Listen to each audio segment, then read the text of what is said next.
The Germanic tribes in Antiquity, the history and legacy of the ancient peoples who spread across Europe. Written by Charles River editors.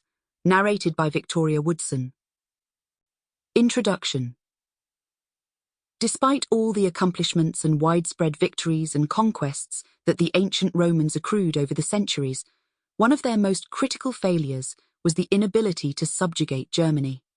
Indeed, historians have singled out this one failure as central to the ultimate downfall of Rome, as the constant wars against the Germanic tribes and the need to defend the frontier on the Rhine helped bring the Roman Empire to its knees. There are elements of truth in such a conclusion, but the reality was far more fluid than is often realized. From the 1st century BC until the collapse of the Western Roman Empire in the 5th century AD, the relationships between the Romans and those living in what is now modern Germany were extremely complicated, involving much more than simple warfare. As a Roman territory, Germania at one point included significant areas of land east of the Rhine, all the way up to the Elbe.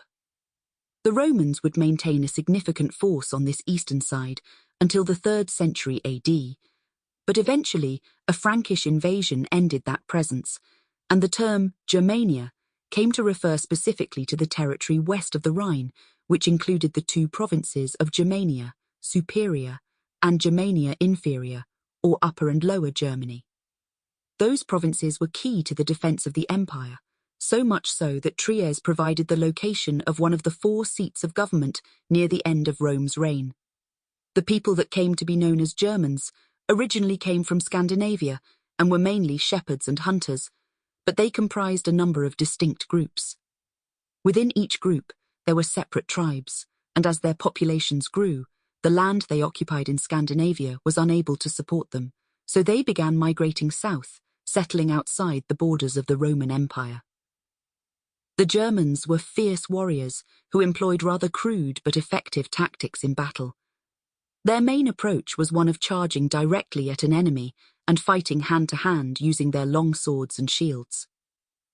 Body armor was unknown, and they wore only animal skins.